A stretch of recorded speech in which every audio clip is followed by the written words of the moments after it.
FTP நேயர்களுக்கு வணக்கம். இன்று நம்மோடு சிறப்பு நேர்காணலுக்காக இணைந்திருக்கிறார் மூத்த அரசியல் விமர்சகர் ரவீந்திரன் துரைசாமி அவர்கள். சார் வணக்கம். வணக்கம் தம்பி. சார், தாவேக தலைவர் விஜய் அவர்கள் புதுச்சேரியில மக்கள் சந்திப்பை நடத்தியிருந்தாரு. ஒரு நல்ல கூட்டமானது இருந்தது. அந்த கூட்டமானது பாண்டிச்சேரியில கூட்டணியை விரிவாக்குறதுக்கான ஒரு நடவடிக்கையா பார்க்கலாமா? விஜயோடைய பலம் பாண்டிச்சேரியில கூடியிருக்கா? எப்படி சார் பாக்குறீங்க? உங்களுடைய பார்வை. மன வலிமை இல்லை. உங்க மன வலிமையற்ற ஜான் ஆரோக்கியசாமி போன்றவங்களை வச்சுட்டு இருந்தா அங்க மன வலிமை கிடைக்காது. வன்மமும் காழ்ப்புணர்ச்சியும் கொண்ட நேர்மறை அரசியல் பண்ணாத ஆதவ அர்ஜுனா போன்றவங்களை பக்கத்துல வச்சுட்டு இருந்தா அந்த மன வலிமை கிடைக்காது. செங்கோட்டையன் போன்றவங்க உள்ள வந்ததுனால எம்ஜிஆர் ஜெயலலிதா அதை வச்சு கொஞ்சம் ஆதரவு வளையத்தை தேடுறாரு. மன வலிமை இல்லைங்கிறதுக்குள்ள எடுத்துக்காட்டு நீங்க என்ன சொல்லியிருக்கோம்னா, சீமான் மாதிரி நாமே மாற்று நமதே மாற்றுன்னு 214 பொண்ணு போல்டா நின்றுக்கணும். கமலாசன மாதிரி கூட்டணிக்கு போயிருக்க கூடாது. தினகரனை மாதிரி கூட்டணிக்கு போயிருக்க கூடாது. நீங்க அது புதுச்சேரியில நீங்க எப்படி கூட்டணிக்கு போறீங்க? பாஜகவை தள்ளி விட்டு நான் வந்துடுறேன்னு சபார்டினேட்டா போறீங்க. எப்ப உன்ட்ட என்ன இருக்கு வாங்கிட்ட வர்றதுக்கு? ஈரமண்ணு எருக்கட்டி சாம்பலுமா இருக்கும் வாங்கிட்ட? என்ன நிரூபிச்சிருக்க? நிரூபிக்காத ஒன்ன நம்பி எப்படி ரங்கசாமி வருவார் பாஜகவை கலத்தி விட்டுக்கிட்டு? அவரும் பாஜக சேர்ந்து ஜெயித்திருக்காங்க. உங்ககிட்ட என்னன்னே தெரியாது. நிரூபிக்காத ஒன்ன நம்பி எப்படி வருவார்? வாய்ப்பே இல்லை. பாஜகவில் உள்ள மன வலிமையற்றவங்களை விஜயை சேர்த்துக்கிட்டு பாஜகவை கலத்தி விட்டுருவாரு. அப்படி தோற்றத்தை கொடுத்து பாஜகவுக்கு சீட்டை குறைக்கிறதுக்கு மட்டும் பயன்படுத்துவாரே தவிர புதுச்சேரியில அவுட். நீங்க கரெக்டான அரசியல் என்ன பண்ணணும்னா, புதுச்சேரியில காங்கிரசும் என்ஆர் காங்கிரசும் மக்களை தவறாக வழிநடத்தி சென்று விட்டார்கள். நாங்கள் 30 தொகுதியிலும் வேட்பாளர் நிறுத்தி புதுச்சேரியை கைப்பற்றுவோன்னு பேசியிருக்கணும்.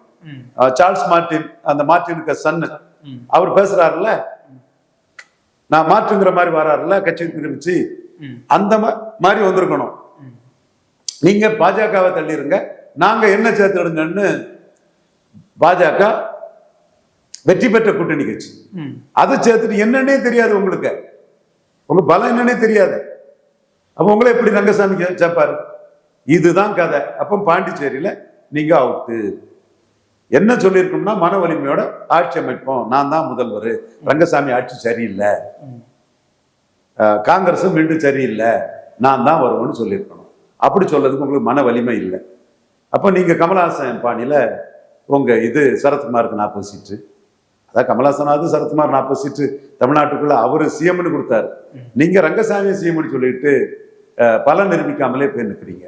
வேலைக்காக உங்களுக்கு இன்னும் நாட்கள் வரும்போது உங்களை மற்றவங்க எப்படி ட்ரீட் பண்ணுவாங்கிறது உங்களுக்கு பெரிய அதிர்ச்சியா இருக்கும்.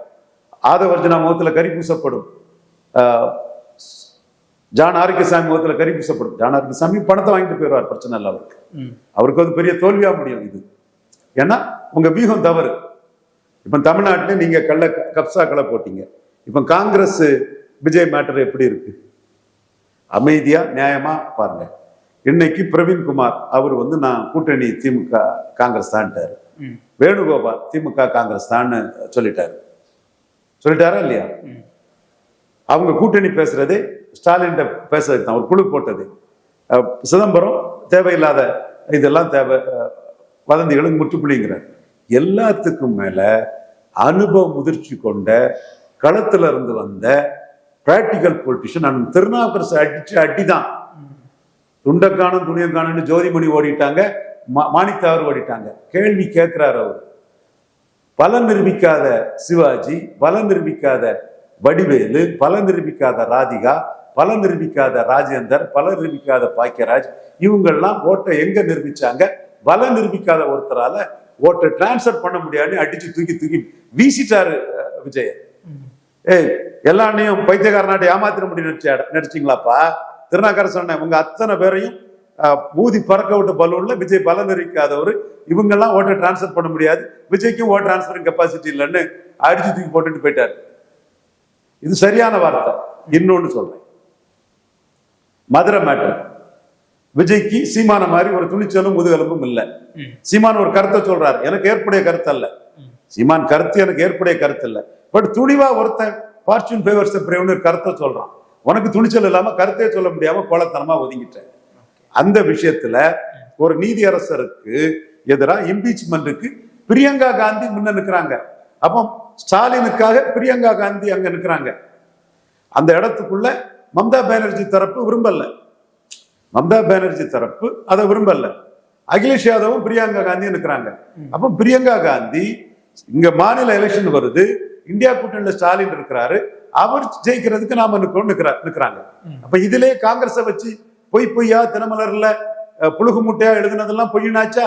ஜான் ஆரோக்கியசாமியோட தினமலர் புழுகளுக்கெல்லாம் மூட்டை கட்டப்பட்டுட்டா?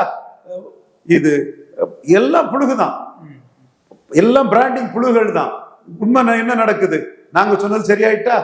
காங்கிரஸ் தான் எங்களுக்கு எதிரி, காங்கிரஸ் ஐசோலேட் பண்ணுங்கிறதா எங்க நோக்கம். மோடிக்கு நோக்கமும் காங்கிரஸ் தனிமைப்படுத்துறதா மோடிக்கு நோக்கம், எங்க நோக்கம். அப்போ மோடி சொன்னார் பாரசைட் காங்கிரஸ், ஒட்டுண்ணி காங்கிரஸ். ஸ்டாலின் ஒரு அறிக்கை விட்டாரு. அடுத்த நிமிஷமே ராகுல் ஸ்டாலின் சரண்டர் ஆயிட்டாரா இல்லையா? இப்ப ராகுல் ஸ்டாலின் சரண்டர்னு ரவீந்திர துரைசாமி சொன்னது நிரூபணம் ஆகுதா இல்லையா? நிரூபணம் ஆகுதா இல்லையா? அப்ப ஏன் பொய்யும் பொருட்டுமா போட்டு கதை விட்டுட்டு இருக்கீங்க? ஸ்டாலினே சரண்டர் ஆன பிறகு ஜோதிமணியை மாத்திரம்,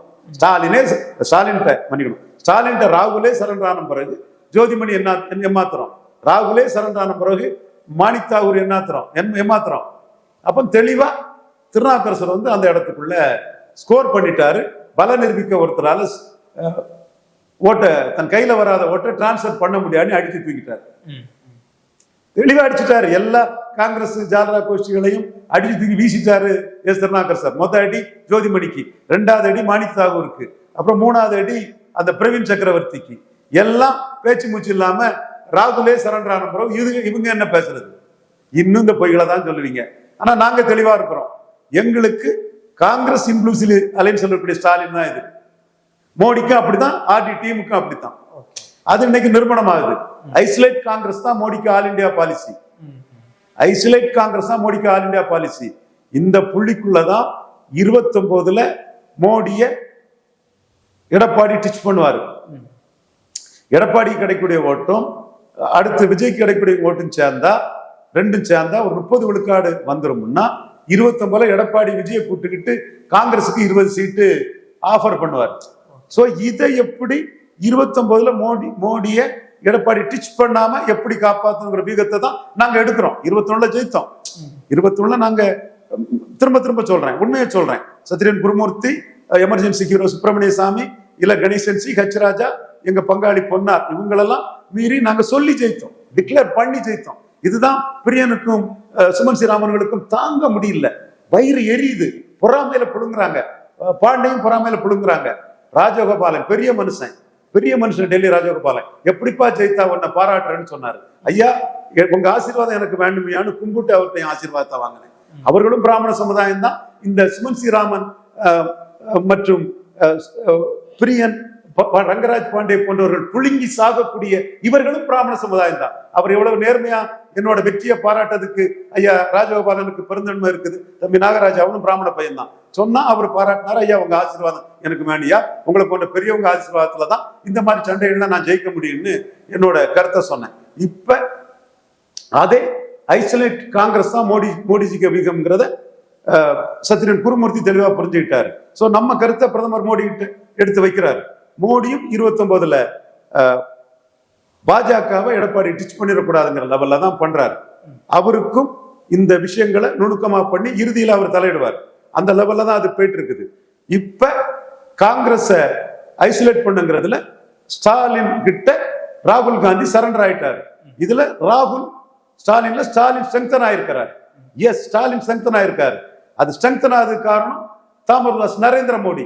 அவர் நரேந்திர மோடி மொரார்ஜியும் இல்ல, அவர் வாஜ்பாயும் இல்ல, மொரார்ஜியும் இல்ல, வாஜ்பாயும் இல்ல, மோடி.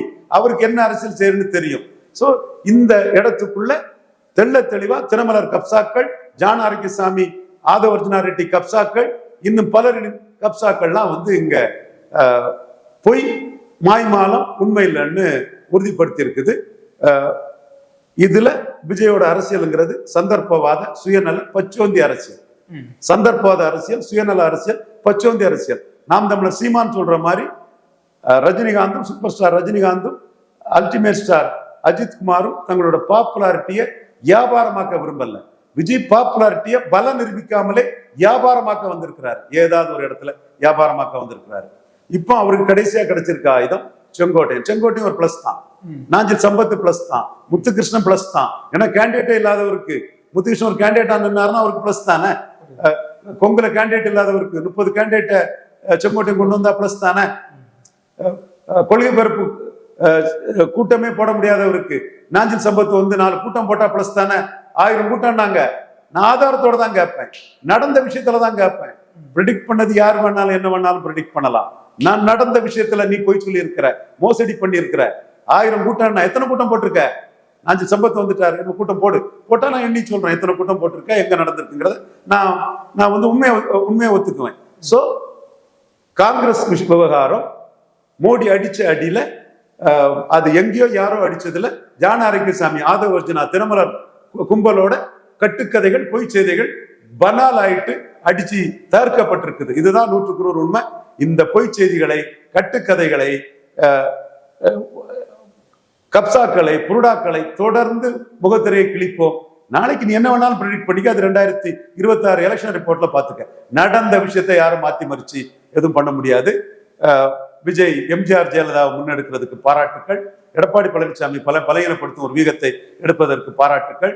எம்ஜிஆர் கருப்பு எம்ஜிஆர் சொல்லிதான் ஜெயலலிதாவை விஜயகாந்த் பாராட்டினார், நடந்த விஷயம். அதே போல செங்கோட்டையன், அதிமுக அதிருப்தியாளர்கள் இவர்களை பயன்படுத்தி அவர் எடப்பாடி பழனிசாமியை பலகீனப்படுத்தினார். அதை வரவேற்போம். மேலும் இந்த ப்ராசஸ்ல எடப்பாடி பழனிசாமி கூட்டணி கட்சிகளுக்கு எம்ஜிஆர் ஜெயலலிதா புகழ்பாடும் விஜய்க்கு அந்த தொகுதிகளில் வாக்கு போறதுக்கு வாய்ப்பு இருக்கிறதுனால, விஜயகாந்துக்கு விசிகா தொகுதியிலையும் மதிமுக தொகுதியிலும் 2006 வாக்குகள் போனதில் வாய்ப்பு இருக்கிறதுனால, விஜயை தேவையில்லாமல் புகழ்ந்து பேசிய எடப்பாடியின் கூட்டணி கட்சி தலைவர்களுக்கு நல்ல பரிசு எம்ஜிஆர் ஜெயலலிதா பேரிலே செங்கோட்டையன் போன்றவர்கள் வழங்குவார்கள். ஓட்டு டிரான்ஸ்பர் ஆகாதுங்கிறதும் நமக்கு தெரியுது. காங்கிரஸ் விசிகா கூட்டணிங்கிறது வெற்றி பெற்ற கூட்டணியில் இருக்கக்கூடிய காங்கிரஸ் இன்டாக்டா இருக்கும். ஸ்டாலின் கொடுக்கிறது எம்பி போஸ்ட், எம்எல்ஏ போஸ்ட், அந்த வேலை தான் அது பயணிக்கும். பலம் தெரியாத விஜயை நம்பி யாரும் கூட்டணிக்கு வந்து வருவது வந்து மிக மிக கடினமான ஒரு வேலை. காங்கிரஸ் அதுல இல்லைன்னு முடிச்சுட்டு போயிட்டாங்க. சீமான் 30 சீட்டு வாங்கிட்டு போனாரு. திருமாவளவன், ஆதவர்ஜனா சொல்லியும் விஜய் என்ன சிஎம்மா சொல்லிட்டாங்க. இப்ப விஜய் சிஎம்மா சொல்லி யார் கூட்டணிக்கு வராங்கன்னு தெரியல. எப்படியோ செங்கோட்டையனே பெரிய அசட்டு. 50 கேண்டிடேட் மேல இல்லாத விஜய்க்கு 214 கேண்டிடேட்டை தவிச்சு கொடுக்கறதுக்கு செங்கோட்டையனை இன்னும் அதிமுக அதிருப்தியாளர்களை கொண்டு வந்து ஒரு போட்டி அதிமுகவை நின்று எடப்பாடி பழனிசாமியை பலகீனப்படுத்துவதை வரவேற்கிறோம், வாழ்த்துக்கிறோம். விஜய் வந்து யதார்த்த அரசியல் சூழ்நிலையை புரிஞ்சுக்கிட்டாரு. திரும்பி போறதோட எம்ஜிஆர் ஜெயலலிதா புகழ் காக்க ஒரு குறிப்பிட்ட வாக்கை எடுத்து அவரு 29 பிளேயரா இருக்கிறதுக்கு விஜய்க்கு வாழ்த்துக்கள். நிச்சயமா சார், பல்வேறு விஷயங்கள் பேசணும், தொடர்ந்து பேசுவோம் சார். நன்றி சார்.